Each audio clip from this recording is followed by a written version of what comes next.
Hello दोस्तों, कैसे हैं आप सब। हमारे यूट्यूब चैनल में आपका स्वागत है। आज हम जानेंगे रॉबर्ट टी कियोसाकी द्वारा लिखी गई पुस्तक रिच डैड पुअर डैड के बारे में, जिसमें पैसे का फाइनेंशियल मैनेजमेंट कैसे करना है इसके बारे में बताया गया है। रिच डैड पुअर डैड किताब पैसों के बारे में, अमीर लोग और गरीब लोग अपने बच्चों को क्या सिखाते हैं इसके बारे में बहुत अच्छे ढंग से बताया। हर व्यक्ति अमीर बनना चाहता है।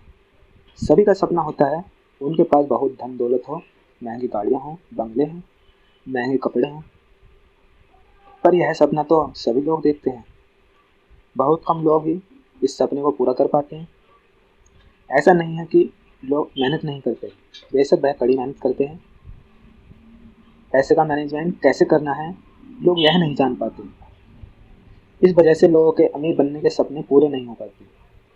बचपन से ही हमारे दिमाग में यह बात डाल दी जाती है, आप अच्छे से पढ़ाई करेंगे तो अच्छे से मार्क्स लाएंगे तो फ्यूचर में अच्छी जॉब मिलेगी और खूब सारा धन कमाएंगे। परंतु हमारे भारत देश में बहुत से ऐसे लोग हैं जो बहुत अच्छा पढ़े लिखे हैं और अच्छी नौकरी होते हुए भी फाइनेंशियल तौर पर मजबूत नहीं हैं। वहीं दूसरे लोग ऐसे भी हैं जो अच्छे पढ़े लिखे भी नहीं हैं, तब भी अच्छे पद पर हैं और अच्छी जॉब पर हैं। इसका सबसे अच्छा उदाहरण धीरूभाई अंबानी जी हैं। इस तरह हम कह सकते हैं कि कोई व्यक्ति सिर्फ पढ़ाई नौकरी के दम पर गरीब और अमीर नहीं हो सकता। इसके लिए हमें फाइनेंशियल नॉलेज और फाइनेंशियल मैनेजमेंट को समझना होगा। फाइनेंशियल मैनेजमेंट को रॉबर्ट टी कियोसाकी द्वारा लिखी गई पुस्तक रिच डैड पुअर डैड द्वारा बताए गए हैं। रॉबर्ट टी कियोसाकी के दो पिता थे, जिनमें एक अमीर थे और एक गरीब हैं। आप सोचेंगे दो पिता कैसे। एक उनके जन्मदाता हैं और जो कि गरीब थे, और दूसरे पिता उनके बेस्ट फ्रेंड के पिता थे जिन्हें रॉबर्ट अपना पिता मानते थे। एक पिता जो गरीब हैं, बहुत ही ज़्यादा पढ़े लिखे हैं, और दूसरे पिता जो अमीर हैं, उनके अपने स्कूल की पढ़ाई भी पूरी नहीं की। दोनों ने अपनी ज़िंदगी बहुत कड़ी मेहनत की थी और दोनों ही अपने क्षेत्र में सक्सेस की भी प्राप्ति की है। पैसों को लेकर दोनों की राय बिल्कुल अलग है। इनको हम कुछ पॉइंट के द्वारा समझेंगे। सबसे पहला पॉइंट आता है सोच।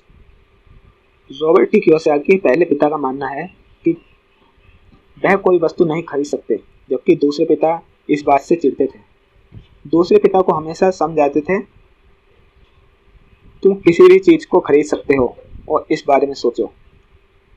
पहले पिता की सोच नकारात्मक है और दूसरे पिता की सोच प्रश्नवाचक है। नकारात्मक सोच बात को वहीं खत्म कर देती है और प्रश्नवाचक सोच सोचने पर मजबूर कर देती है। हम कैसे किसी वस्तु को हासिल कर सकते हैं इसके बारे में हमें प्रश्नवाचक सोच ही बताती है। जब कोई व्यक्ति अपने दिमाग में यह सोच लेता है कि वह किसी वस्तु को नहीं खरीद सकता, तो उसका दिमाग काम करना वहीं पर बंद कर देता है। परंतु जब कोई अपने दिमाग में प्रश्न करता है, उसका दिमाग वहीं पर काम करना शुरू कर देता है। दिमाग प्रश्नों के उत्तर ढूंढने लगता है।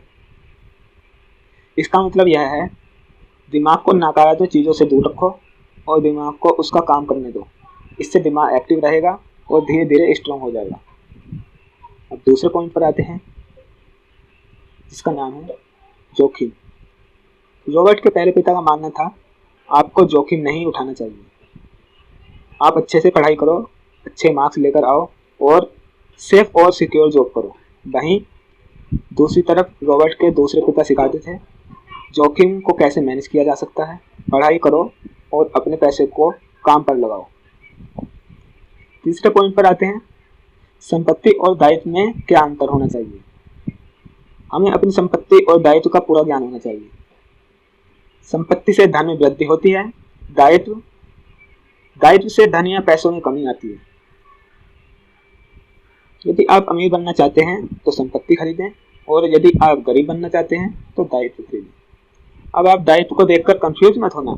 आप फर्नीचर और गाड़ी खरीदते हैं तो उसको हमको कोई इनकम नहीं होती, तो उसको हम दायित्व कहते हैं। जबकि हम किसी शेयर को खरीदते हैं, उससे हमें डिविडेंड मिलता है और हमारे शेयर में बढ़ोतरी होती है, तो उसको हम संपत्ति कहते हैं। सबसे पहले खुद को पेमेंट करें।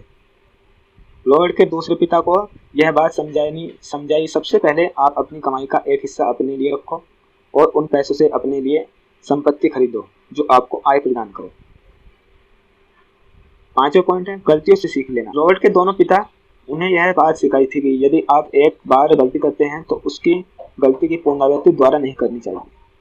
अर्थात हमें गलती को दोबारा नहीं दोहराना चाहिए, बल्कि उससे सीख लेनी चाहिए और अपनी लाइफ में आगे बढ़ना चाहिए।